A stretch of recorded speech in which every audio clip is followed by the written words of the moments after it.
నమస్తే తెలుగు రాజ్యంకి స్వాగతం. నేను మీ సంధ్య. కృష్ణ గారి ఫ్యాన్స్ మీ అందరికీ హ్యాట్స్ ఆఫ్. ఎందుకంటే స్టిల్ ఇప్పటికీ ఆయన మన మధ్య లేకపోయినా ఆయన మీదున్న అభిమానాన్ని ఏ ఇయర్, ఏ మంత్, ఏ డేట్కి రిలీజ్ అయింది అనేది ఏమన్నా చిన్న చిన్న పాయింట్స్ మిస్ అయినా కూడా మా కమెంట్స్ రూపంలో తెలియజేస్తూ మమ్మల్ని కూడా అమ్మో ఈసారి చేసేటప్పుడు ఇంకా జాగ్రత్తగా చేయాలి అనేసి ఆలోచింపజేస్తున్నారు.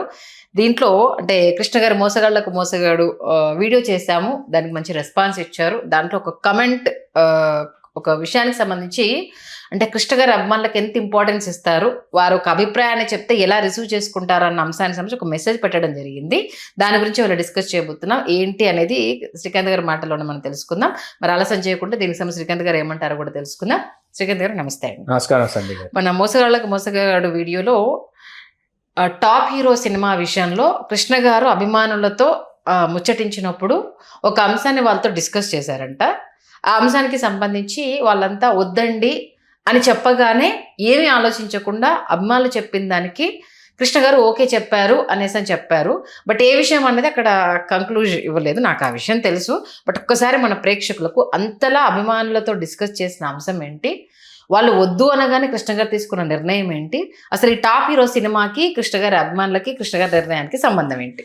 వాస్తవానికి బాలకృష్ణ గారి సరసన కృష్ణ గారి తనయ, ఆ తర్వాత నటి నిర్మాత అయినటువంటి మంజులు గారు నటించాలి. మంజులు గారు హీరోయిన్ ప్రకటించేశారు. ప్రకటించేసిన తర్వాత కృష్ణ గారి అభిమానులు ఏంటంటే వెల్లువలాగా కృష్ణ గారిని వాళ్ళు వచ్చి కృష్ణ గారి నివాసం వద్ద గుమిగూడి కృష్ణ గారిని ఉక్కిరి బిక్కిరి చేసేసి ఎట్టి పరిస్థితుల్లో మన ఇంటి అమ్మాయి హీరోయిన్ అవ్వడానికి వీల్లేదు అనేటటువంటి ఒక దాదాపుగా వాళ్ళ అభిప్రాయాన్ని కృష్ణ గారు గౌరవించాల్సి వచ్చింది.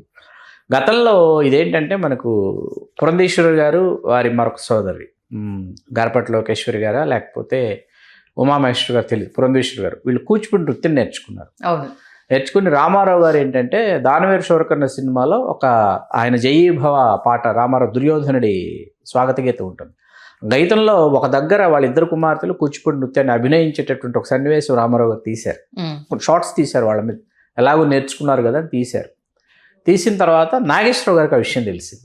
నాగేశ్వరరావు గారు తెలిసి నాగేశ్వరరావు గారు ఫోన్ చేసి, బ్రదర్ అలా దయచేసి అట్లా ఎక్స్పోజ్ చేయకూడదు మన ఇంటి అమ్మాయిని, దయచేసి మీరు ఆ షార్ట్స్ తొలగించండి, నాకు అమ్మాయిలు డ్యాన్స్ చేశారని తెలిసింది అని అంటే రామారావు షార్ట్స్ తీసేశారు. విషయం పురంధేశ్వర గారు కూడా స్వయంగా వెల్లడించారు. నిజంగా రామారావు గారు ఆ నిర్ణయం తీసుకున్నారు. సరే, ఇప్పుడు ఇక్కడ మనం కృష్ణ గారు వాళ్ళ అభిమానులు వాళ్ళ నిర్ణయానికి వస్తే సంధ్య గారు, మొన్న నేను చాలా ఆశ్చర్యపోయింది ఏంటంటేనండి, డిసెంబర్లో పుస్తక మహోత్సవంలో మీరు నమ్మరు, కృష్ణ గారి మీద ఇప్పటి వరకు సరైనటువంటి సమగ్ర జీవిత చరిత్రలు రాలేదండి. కృష్ణ గారి మీద, సూపర్ స్టార్ కృష్ణ గారి మీద అదో ఒకంత లోటు అని చెప్పాలి. కృష్ణ గారు వాళ్ళ అభిప్రాయాలను గౌరవించి అభిమానుల యొక్క మనోభావాలు దెబ్బతినకుండా మంజుల గారిని నటింపజేయకపోవడం అనేది మంజుల గారిని నిజంగా చాలా బాధించి ఉంటుంది. ఆ సమయంలో మనం అర్థం చేసుకోవాలి. కాకపోతే అభిమానుల నిర్ణయాన్ని గౌరవించి మంజుల గారు తప్పుకోవడం, సౌందర్య గారు ఆ స్థానంలోకి రావడం చకచకా జరిగిపోయాయి. అయితే మంజుల గారిలో ఉన్నటువంటి అభినవేశం ఏదైతే ఉందో, మంజుల గారిలో ఉన్నటువంటి సృజనాత్మకత, ఆ ప్రతిభ ఏదైతే ఉందో, ఖచ్చితంగా ఆవిడ నిర్మాత అవ్వాలి, నటిన అవ్వాలి, నన్ను నేను నిరూపించుకోవాలి, మా రమేష్ బాబు మా మహేష్ బాబు మాత్రమే కాదు, నాలో కూడా నాన్నగారి రక్తమే ప్రవహిస్తోంది కదా, నేను కూడా నాన్నగారి వారసురాలనే కదా, నేను కూడా నటించాలన్న ఆవిడ ఆలోచనని షో సినిమా ద్వారా ఆవిడ నిరూపించుకోవటం, నీలకంఠ గారి దర్శకత్వం వహించటం, అలా వారికి సమీప బంధువు అయినటువంటి జమదగ్ని సినిమా నిర్మించినటువంటి నిర్మాత చుక్కపల్లి వేణుగారు అనుకుంటా, చుక్కపల్లి వేణుగారు ఆ సినిమా నిర్మించడం, అంటే మంజుల గారు కూడా ఒక నిర్మాత. షో సినిమా ఇవాళకి తెలుగు సినిమాకి జాతీయ స్థాయిలో ఉత్తమ స్క్రీన్ ప్లే పురస్కారాన్ని తీసుకొచ్చినటువంటి సినిమాగా చరిత్రలో ఇవాళకి షో సినిమా నిలబడిపోయింది. అట్లా మంజుల గారిని కథానాయికగా నటింపచేయకూడదు అన్న కృష్ణ గారి అభిమానుల యొక్క వాళ్ళ మనోభావాలను కృష్ణ గారు గౌరవించిన తీరు నాకు ఇప్పటికీ అర్థం కాని విషయం ఏంటంటే, నేను చాలా ఆశ్చర్యపోయేటటువంటి విషయం, మొన్న పుస్తక మహోత్సవంలో కృష్ణ గారి జీవిత చరిత్ర కోసం ఎంతమంది అభిమానులు, వాళ్ళు ఎంతమంది కృష్ణ గారి జీవిత చరిత్ర కావాలి, ఒక సమగ్ర జీవిత చరిత్ర అంటే కృష్ణ గారి సినిమాలకు సంబంధించి సినిమా విశేషాలు, సినిమాలకు సంబంధించి అరుదైన ఛాయాచిత్రాలతో 1-2 పుస్తకాలు అందుబాటులో ఉన్నాయి. లేక కాదు. అయినా వాళ్ళు ఏంటంటే ఒక సమగ్ర జీవిత చరిత్ర కృష్ణ గారికి సంబంధించి కావాలి, ఉండాలి అని కృష్ణ గారి అభిమానులు కోరుకోవటం నిజంగా చాలా ఆనందించదగ్గ, ఆహ్వానించదగ్గ శుభ పరిణామం అని అనుకోవాలి. ఎందుకంటే కృష్ణ గారు జీవించి ఉండగా ఆయన సమగ్ర జీవిత చరిత్రని ఆయన రికార్డు చేసి ఉండి ఉన్నట్లయితే చాలా బాగుండేది అని అనిపిస్తుంది. అయితే సినిమాలలో నటించడానికే తీరిక లేనటువంటి ఒక ఆర్టిస్టు, ఒక స్టారు, ఒక రైటరు, ఒక డైరెక్టరు, ఒక ప్రొడ్యూసరు, ఒక స్టూడియో ఓనర్ కాబట్టి ఆయన ఆ పనిని సమర్థవంతులైనటువంటి రచయితల చేత ఆయన చేయించి ఉండి ఉన్నట్లయితే చాలా బాగుండేదని అనిపిస్తుంది. కాకపోతే లేదు, కృష్ణ గారి సమగ్ర జీవిత చరిత్ర లేకపోవడం ఒక లోటుగానే మనం భావించవచ్చు. ఆ సమయంలో ఏంటంటే ఆ తర్వాత ఆయన సినిమాలలో నటిస్తూ, దర్శకత్వం వహిస్తూ, స్టూడియోని మేనేజ్ చేస్తూ, పాత్రల ఎంపికలో ఆయన తలమునకలుగా ఉంటూ, దాంతో సమయం లేకుండా పోయింది, తీరిక లేకుండా పోయింది. ఆ తీరిక లేకపోవడం వల్ల సమగ్ర జీవిత చరిత్ర లేదు. ఇవాళ పుస్తక మహోత్సవం తర్వాత అది 11 రోజులు తర్వాత సంవత్సరం పాటు అందరం ఖాళీగానే ఉంటాం. ఉన్న సమయంలో కూడా ఏదైనా చెప్పుకోదగ్గ పెద్ద పుస్తకాల షాపులకు వెళ్ళినప్పుడు, లేకపోతే ఆయా సినిమాలకు సంబంధించి ఏమైనా పుస్తకాలు విడుదలవుతున్నప్పుడు చాలామంది పుస్తకాల షాపుల యజమానులు అడిగేటటువంటి, మరీ ముఖ్యంగా చాలా పెద్ద పెద్ద పబ్లిషర్స్ అడిగేటటువంటి విషయం ఏంటంటే కృష్ణ గారి జీవిత చరిత్ర ఎవరైనా రాస్తే, ఎవరైనా తీసుకొస్తే చాలా బాగుంటుంది. చాలామంది, కొంతమంది అభిమానులు ఏంటంటే వేలాది ఫోటోలు కాదు కానీ లక్షలాది ఫోటోలు సేకరించినటువంటి అభిమానులు ఉన్నారండి. కృష్ణ గారి అభిమానులు వేలు కాదు, లక్షల ఫోటోగ్రాఫ్స్ కృష్ణ గారికి సేకరించిన అభిమానులు ఉన్నారు. వాటిని ఒక క్రోనలాజికల్ ఆర్డర్లో పెట్టినటువంటి అభిమానులు ఉన్నారు. అంటే ఏ సినిమా, ఏ స్టిల్లు, ఏ ఇయరు, ఎన్ని సినిమాలు విడుదలైనాయి, ఏది ఎప్పుడు ఎలా వచ్చింది, ఆయన ఇందులో అతిథి పాత్ర చేశారా, ఇందులో పూర్తి స్థాయి పాత్ర చేశారా, ఇది హిట్టా కాదా, బ్లాక్ బస్టరా, ఇండస్ట్రీ హిట్టా, ఫ్లాపా, ఇట్లా పూర్తి వివరాలతో కృష్ణ గారికి సంబంధించినటువంటి క్రోనలాజికల్గా దీనిని మెయింటైన్ చేస్తున్నటువంటి అభిమానులు నాకు తెలుసు. ఖచ్చితంగా కృష్ణ గారి జీవిత చరిత్ర ఎవరైనా తీసుకొస్తే, సమంజసమైన సమర్థవంతమైనటువంటి రచయితలు ఎవరైనా చేస్తే మాత్రం చాలా బాగుంటుంది. అందుకు కుటుంబ సభ్యుల యొక్క సహకారం చాలా అవసరం. మంజుల గారు కావచ్చు, వాళ్ళ అక్కయ్య పద్మావతి గారు కావచ్చు, మంజుల గారి చెల్లెలు ప్రియదర్శిని గారు కావచ్చు, రమేష్ బాబు గారు ఇవాళ మన మధ్య లేరు. రేపు శ్రీనివాస మంగాపురం సినిమాతో రమేష్ బాబు గారి కుమారుడు జయకృష్ణ ఘట్టమనేని పరిచయం కాబోతున్నాడు. ఖచ్చితంగా ఆ సినిమా విజయవంతం అవుతుందని సినిమాల్ని ప్రేమించేటటువంటి సినిమా ప్రియులు ఎవరైతే ఉన్నామో వాళ్ళందరం కూడా ఖచ్చితంగా ఆ సినిమా ఖచ్చితంగా హిట్ అవుతుందని భావిస్తున్నాము. అటువంటి ప్రకంపనలు ఆ సినిమా విడుదలకు ముందే సృష్టిస్తోంది. లెనిన్ సృష్టించినటువంటి ప్రభంజనం ఇంకా ఆ ప్రభంజనం ఇంకా పూర్తి కాకముందే శ్రీనివాస మంగాపురం కూడా తనదైనటువంటి ఒక ప్రభంజనాన్ని సృష్టించాలని మనం కోరుకుందాం. ఇటు అక్కినేని వారసుడు అఖిల్, అటు ఘట్టంనేని వారసుడు జయకృష్ణ. ఇంకోటి కూడా ఆయన ఏం పెట్టారంటే కృష్ణ గారి అభిమానులతో వారి భావాలను, అంటే అభిమానుల భావాలను ఎప్పుడు గౌరవించేవారు.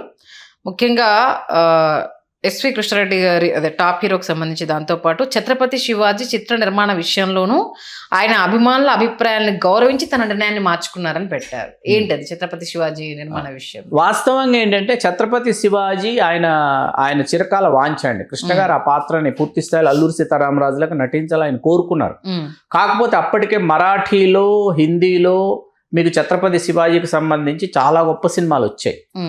ఆ స్థాయిలో తీయగలరంటే ఖచ్చితంగా కృష్ణ గారికి ఉన్న వనరులు కావచ్చు, వసతులు కావచ్చు, స్టూడియో కావచ్చు, ఖచ్చితంగా ఆయన నిర్మించగలరు, ఆయన నటించగలరు. కాకపోతే ఏంటంటే ఆయన ఆ పాత్రని పోషిద్దాం అనుకున్న ఒక వయస్సులో కాకుండా ఆ వయస్సు దాటిన తర్వాత ఆ పాత్ర పోషిద్దాం అనుకున్నారు ఆయన.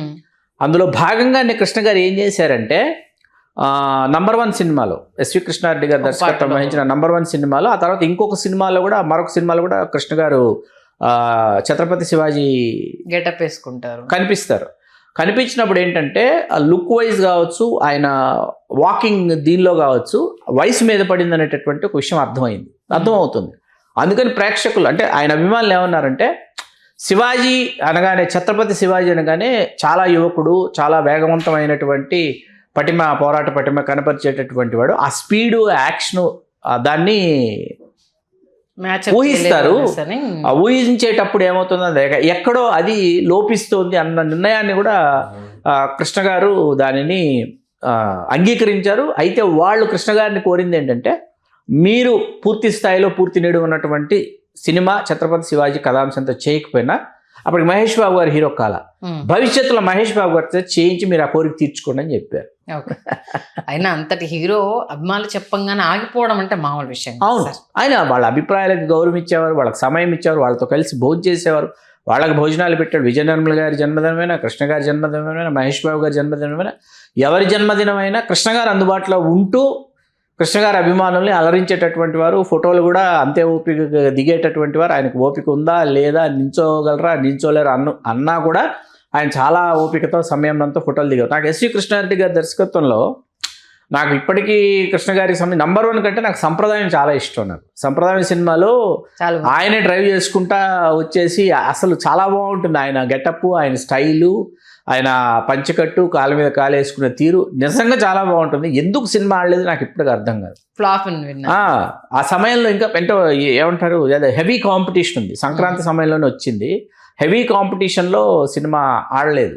అలాగే 300వ సినిమా కృష్ణారెడ్డి గారు అడిగారండి దర్శకత్వం చేస్తారని. పర్చూరి బ్రదర్స్ ఏం చేశారంటే కృష్ణ గారిని వాళ్ళు ఒక మూడ్లో పెట్టారు. మూడ్లో పెట్టి అల్లూరి సీతారామరాజు బ్రతికి ఉంటే అని చెప్పడంతో కృష్ణ గారు కనెక్ట్ అయిపోయారు. కనెక్ట్ అయిపోయి తెలుగు వేరు లేవరు ఆ టైట్లు ఇవన్నీ ఏంటంటే కృష్ణ గారు అరే నా 300వ సినిమాగా this is the right decision అని కృష్ణ గారు అనుకోవటం. అల్లూరి సీతారామరాజు 100వ సినిమా, 200వ సినిమా ఈనాడు, వాటి కొనసాగింపుగా ఉంటుందని కృష్ణ గారు అనుకున్నారు. యాక్చువల్లీ డైరెక్టర్స్ ఈవి సత్యనారాయణ గారు రాంగ్ చాయిస్ ఈ సినిమా. తెలుగు వేరు లేవరాకి ఈవి సత్యనారాయణ గారు రాంగ్ చాయిస్. ఈవి సత్యనారాయణ గారు ముందు కృష్ణ గారితో చెప్పింది కూడా హెవీ కథాంశంతో వద్దు, ఇప్పుడు చూడటం లేదు, ఒక lighter vein out and out comedy సినిమాతోనో ఫ్యామిలీ సినిమాతోనో వెళ్దాము అని అంటే కృష్ణ గారు లేదు, పర్చూరి బ్రదర్స్ చెప్పారు కదా ఇది చేసేద్దాం, నాకు చేసేయాలని ఉందంటే కృష్ణ గారు 300వ సినిమాకి దర్శకత్వం వహించాను అనేటటువంటి ఘనత కోసం ఈవి గారు ఫ్లాప్, అట్టర్ ఫ్లాప్. అసలు ప్రారంభోత్సవం అండి, కృష్ణ గారి అభిమానులు పద్మాలయ స్టూడియోస్లో కనీ వినేరు వేలాది మంది అభిమానుల మధ్య ఎన్టీ రామారావు గారు, అక్కినేని నాగేశ్వరరావు గారు వచ్చి ఒకరు క్లాప్, ఒకరు స్విచ్ ఆను. ప్రారంభోత్సవం మామూలు విషయం కదా, నభూతన భవిష్యత్తు. ఇంకోటి ఏంటంటే కమింగ్ డేస్లో కృష్ణ గారి all time record cinema Alluri Sitaramaraju గారి గురించి కూడా ఈగర్గా వెయిట్ చేస్తున్నారు. కమింగ్ డేస్లో దాని గురించి కూడా అనేక విషయాలు మన ప్రేక్షకులకు తెలియజెప్దాం. మరొకసారి కృష్ణ గారి అభిమానులకు సంబంధించి ఆయన ఇచ్చిన వాల్యూకి సంబంధించి చాలా చక్కగా తెలియజేశారు. ధన్యవాదాలు శ్రీకాంత్. ధన్యవాదాలు సంధ్య గారు. హలో, తెలుగు రాజ్యం ఛానల్ చూస్తున్నారా? సామాజిక రాజకీయ జీవన చిత్రణే తెలుగు రాజ్యం. అతిశయోక్తులు అసత్యాలు ఉండవు. రాజకీయ కోణం కాదు, ప్రజా కోణమే కొలబద్ద. తెలుగు రాజ్యం వీక్షణ మీ ఉత్తమ అభిరుచికి నిదర్శనం.